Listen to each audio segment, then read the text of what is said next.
I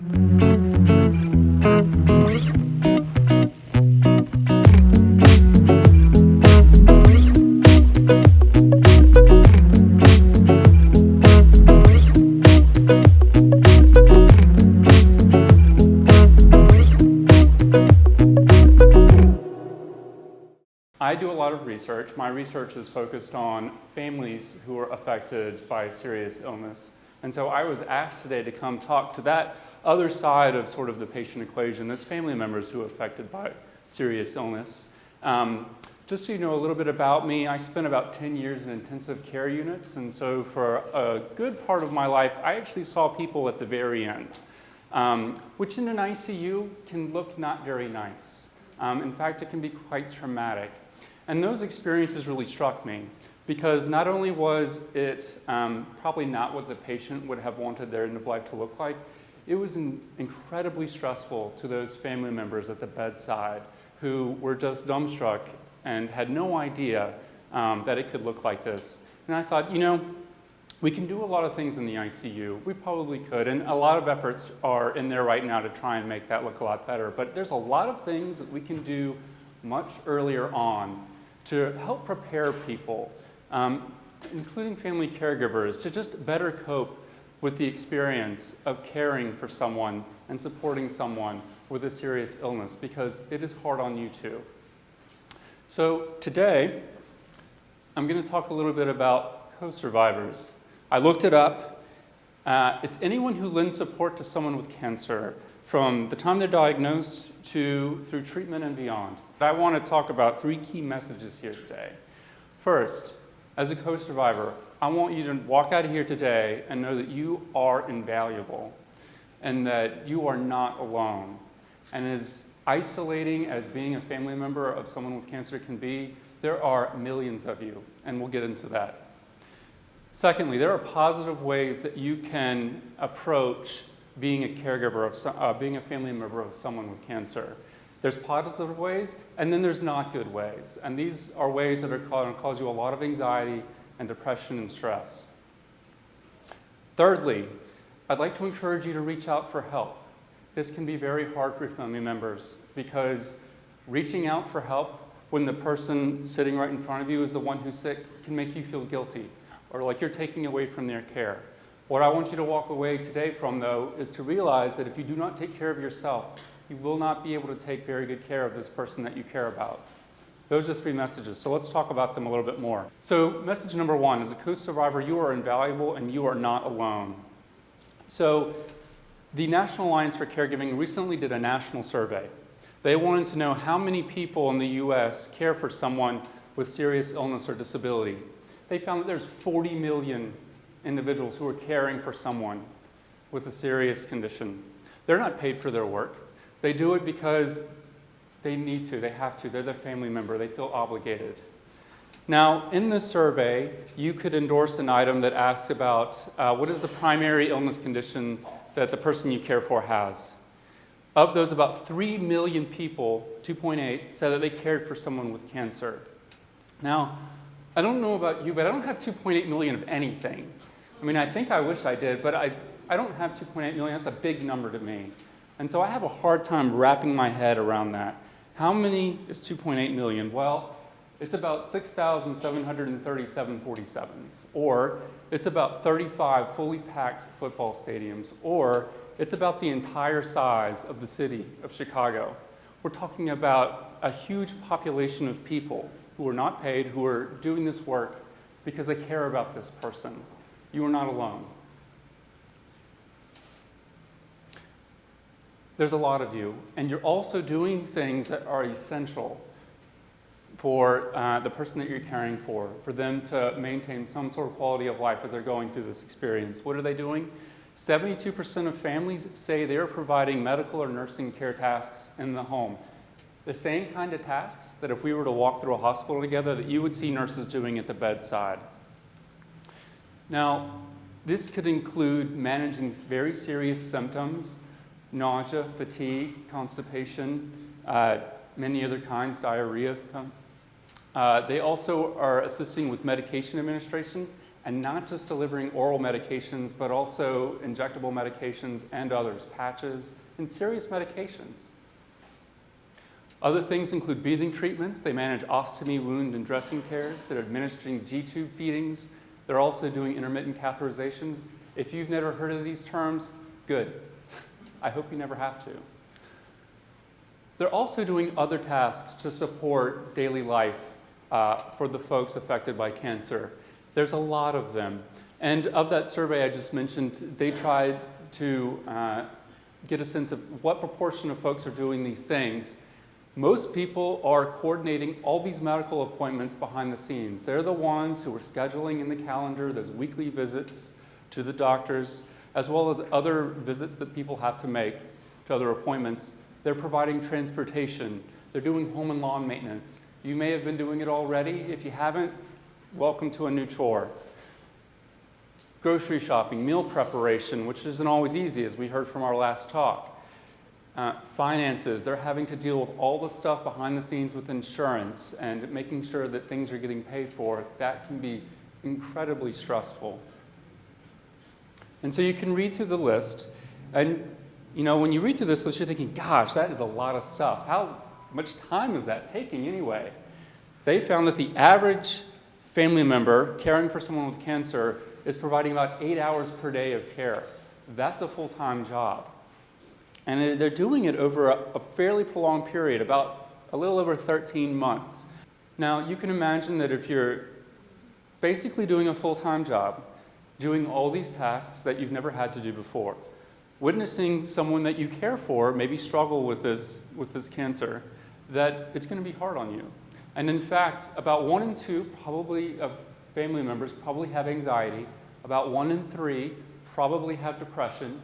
About 1 in 4 have high financial strain. This makes sense because if you're doing 8 hours per day of care, then you're probably going to have to take a little bit of time off work, if not take all of your time off work. A lot of family members are saying that they're experiencing negative physical health effects themselves, maybe by not sleeping, maybe because they have to assist with activities of daily living that require them physically helping the patient get in and out of bed or helping them with other types of care during the day. And finally, they've shown that high caregiver strain over a long period of time is actually associated with a higher mortality rate, about not living as long. So it can have a serious impact on your health. So I want you all to know that this work is invaluable. They've estimated at actually a very lowball figure about how much would U.S. family caregiving be worth if we were to put a dollar value on it, and they assigned a rate of about $15 per hour, which is not that much, honestly. If you were to have a paid professional come in your home, it would be more than that. But using that estimate per hour, U.S. family caregiving would be about $522 billion a year. Again, I don't have $522 billion of anything, much less billion dollars. So let's try and wrap our heads around how much is $522 billion? The NIH budget, the National Institutes of Health, the leading funder of cancer research, has a whopping budget of about $50 billion. Okay? Apple's 2015 revenue was just over $200 billion. Sweden's entire 2015 gross national product was almost $500 billion. The entire 2014 Medicare budget was about $500 billion on the spot. So U.S. family caregiving is surpassing all of that. That's huge. That means you're invaluable. That means that if you weren't doing what you were doing, our economy would crash because we wouldn't be able to sustain that loss of that kind of workforce. What's the take-home message from this first part? There's about 3 million family members performing a variety of essential and valuable tasks that can consume over 8 hours per day over a period of years that can take a marked toll on their physical and mental health. Okay, let's try and think about point number 2 here. There are positive ways that you can cope that can help you stay healthy. So whenever I work with family members, and albeit I work with family members who are caring for a family member with advanced cancer, but whenever I talk with family members that I counsel, we first go over sort of a little menu of challenges that you might face. Many people face many of these challenges. strained personal relationships, to finding meaning in life, to managing work responsibilities. If you're working, again, if you're providing 8 hours per day of care, that's going to put a strain on you at your own job. Money, finances, problems with communication, scheduling conflicts. The one I wanted to focus on was sort of adjusting to life after caregiving. What has helped you in adjusting to life after caregiving? Someone who raised a hand, tell me what's helped you sort of get past that role or adjust to life afterwards.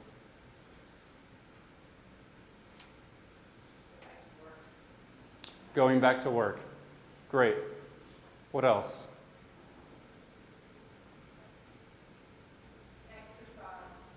Exercise. Fantastic. Maybe when you were caregiving, you actually didn't have time to take care of yourself, and so finally you can get back into an exercise routine. What else? Having great spiritual support. It's actually a very common theme that I hear when working with family members is that the stress of caring for someone it's high stakes, and it often requires you to start doing a lot of tasks. Sometimes those tasks are not as fairly shared as maybe they should be, and that can create an unimaginable amount of tension within a family. And so trying to negotiate and figure out how to coordinate, work together, sharing experiences is very challenging. And there are also other elements to it as well. I had thought when I asked this question to sort of also ask the opposite question, which is, what would be a terrible way to try and adjust to life after caregiving or as you're still caregiving? Can anyone think of a terrible way to cope with it? Doing nothing, alcohol. So you've all already sort of mentioned really great things already. This will probably just reaffirm what may seem commonsensical, but if not, let's go over them. First, it's really helpful to reestablish relationships if you're finding caregiving kind of easing up. When you're in the intensity of caregiving, you're spending a lot of your time, and you may become isolated. You may lose touch with your faith community. You may need to reconnect. Please do so. Resume hobbies that you enjoy. A lot of caregivers that I talk to, even if they have time to do things that keep them feeling happy and healthy, even exercising, they don't want to do because they feel like it takes away from the focus on the patient, or they feel like their role, they have this expectation that they're supposed to be doing this 24/7, and if they're not, then they're not doing their job. So I often encourage family members to resume hobbies that you enjoy. Get back into things that you used to like doing. Go back to work. I think that was mentioned. Going back to work can be great. It can get you back with your colleagues, help you regain a sense of identity. If you have a strong sense of identity about being at work, it'll help you get that back, if that was important to you. Take care of your body. Your body can undergo quite a bit of stress when you're caring for a person with serious illness, whether it's not sleeping or physically it's challenging.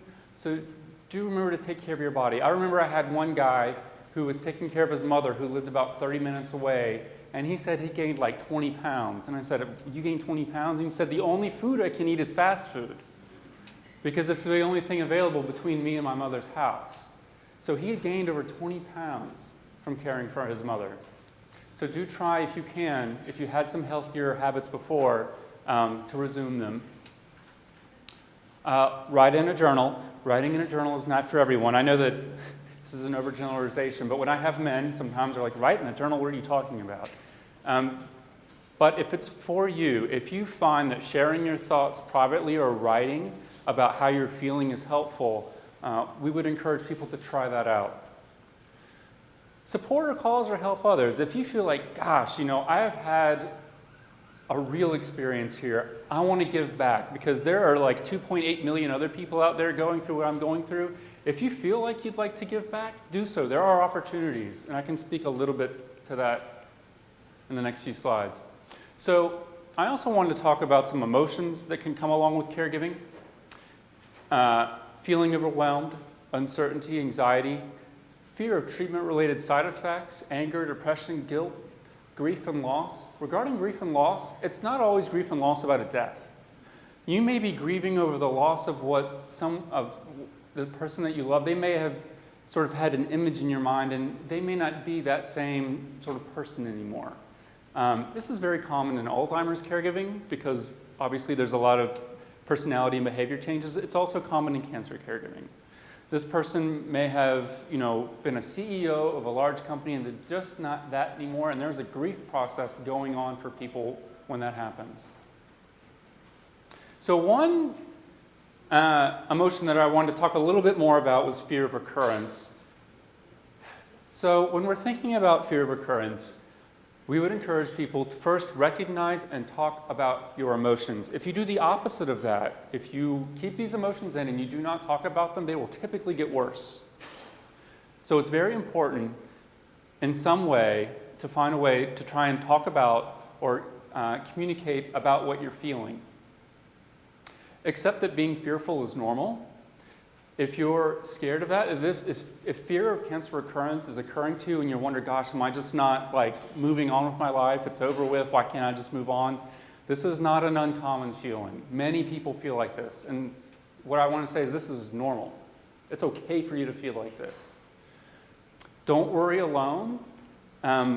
This kind of relates to the first point. It's very important for you to be able to talk about these emotions. And so whomever that you can trust and feel comfortable about talking to these emotions about, please do so. I know that, and again, overgeneralizing, I talk to a lot of men, and this is hard for them because there's an expectation that you should be able to self-manage your emotions, that you should just be able to deal with it. Typically, that's usually not true with the research that we're sort of seeing. It's healthier if you can find some sort of forum to talk about how you're feeling, even if it's just the other person listening. Find ways to manage stress. I think we've talked about a few of those. Be well informed about cancer recurrence. Ask your provider, what are the chances? Get to know, a little bit more about what's going on with your body. Have an understanding of what signs and symptoms would indicate recurrence so that you can stop worrying about all the other symptoms that might be happening that trigger these feelings of, oh my gosh, is this happening again? So it's helpful if you already know what it would look like if it was coming back so that you can stop, so you can sort of allay some of this anxiety about things that it may not be related at all. Take care of yourself. Recognize when you may need more help. And we're actually going to talk a little bit more about this. It'll lead to our message number 3, reach out for help when needed.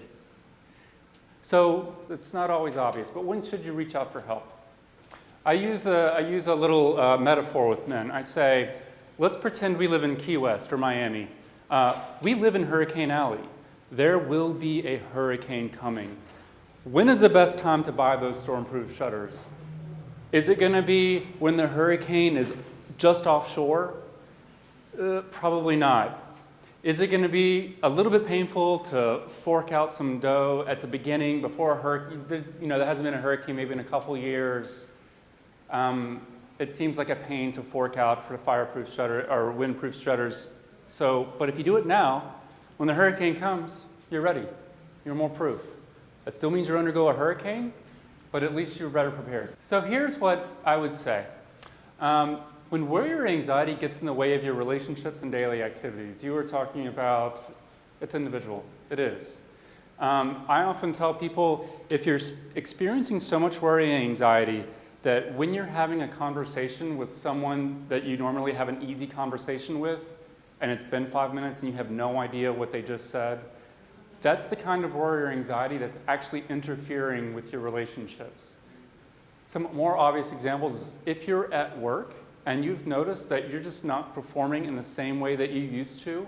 I actually recently counseled a physician who just forgot to order insulin for a diabetic because she had been thinking so much about her mother, I believe, that was going through a heart failure in this case, that she almost forgot to order insulin for a diabetic. So those are the kinds of things that you want to point out, like the worry has now gone to the point that it's now interfering with my daily life, at work or at home. When you're feeling hopeless about the future, when you feel like life may not be worth living, that's a time to reach out for help. having trouble sleeping or eating well. I'm an insomniac to begin with, but if normally you have no problem sleeping, but you've not been sleeping well for a while, that might be a sign that you're under an intense amount of anxiety that you may need help with. Not participating in activities that you used to enjoy. If you used to love watching Alabama football on Saturday and then suddenly, you don't care if they win or not, that might be a sign that you're depressed, that you're just not enjoying things that you used to. If you're having trouble concentrating or making decisions, this sort of relates to the anxiety. If you're feeling that you have nothing to look forward to, if you're like, why do I even get up every day? That's a sign that you might need help. Being unusually forgetful. This is an interesting one, actually. A lot of people with depression will actually have memory problems. And I'm not talking about you occasionally forget where you placed your keys or your phone. I'm not talking about that. I'm talking about given how you normally tend to sort of remember things, if you find there has been a change over time, maybe in the ability to remember people's names at work, or just things like that, it could be a sign that you've had depression for a while and it's now sort of affecting your memory. So if you need help, what kinds of support are out there? I want to talk about 4 different kinds briefly. Counseling, peer support, telephone and email cancer helplines, and online communities for support. I'll first talk about counseling. Oh, I have 5 minutes. Oh my goodness. All right, we're going to really go fast now. All right, this is going to be the brief version. Counseling 101. All right. I don't even know if I want to read this slide. How counseling might help. A lot of people, I just did a 3-state survey of family members of folks with an advanced type cancer, and I asked them about counseling and therapy, as I put it. And a lot of people in my survey who were anxious and depressed, actually, 50% of them said they would like therapy or counseling, but 50% of them didn't. I wonder about that. Why do these people who seemingly would benefit the most from counseling or therapy, why do they not want it now? So I think some of it might be a stigma.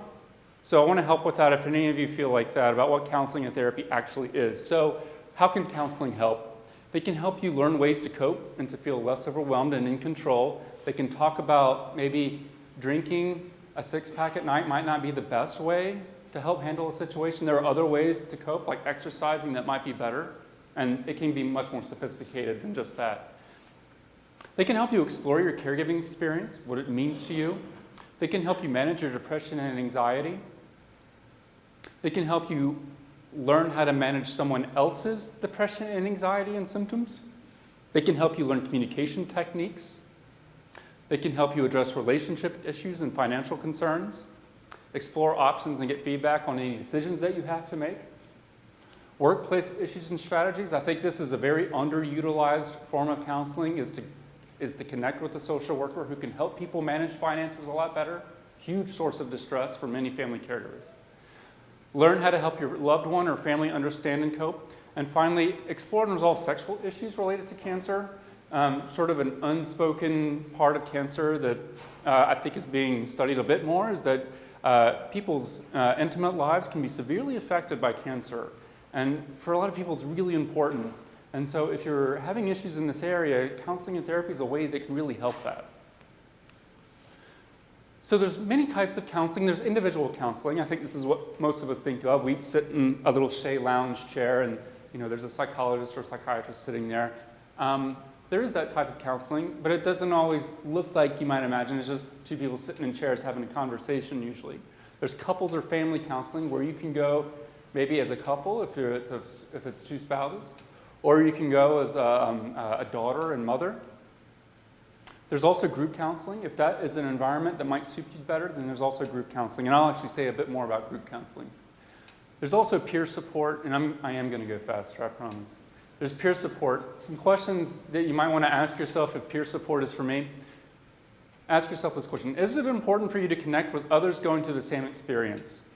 Do you want to talk to me? I've actually never cared for anyone with cancer. Is it so important that you talk to me that I also have had the same experience, or is that okay with you? Would you rather talk to someone who's gone through it? That's important for some people. Do you need emotional support, information and education, or a combination? Different needs for different people. Do you prefer sharing your experiences with a group, in person, or do you prefer to be a little bit more anonymous, say in an internet support group? I work with a lot of rural folks. They like working with me over the phone because it's a little anonymous. They like that because their communities are so small, everyone knows each other. They actually prefer that anonymity of being able to talk over the phone, or maybe even on an internet group where they don't have to identify themselves and yet still share their experiences. Telephone and email cancer helplines, do they all get a copy of the PowerPoint? Yes. It's online. They're loaded online. Okay. Here are some of my faves. Check them out. There's some really great ones. I've put a little in italics there the specific types of support that they can give. And so check them out. They're worth perusing. And finally, online communities for support. There's a ton. Here are 4. I would like to make a little pitch for lots of helping hands. You can go online. You can make a little menu of what you'd like help with, from mowing the lawn to education about whatever. And then there is another half to this website where people sign up to help other people, like, I know how to cut grass. I'm a pharmacist. I can tell you about medications. And many of the things, I can offer transportation on Sundays, and they will match you up, your needs to their abilities to help you with tasks. It's awesome. There's other ones. They're great too.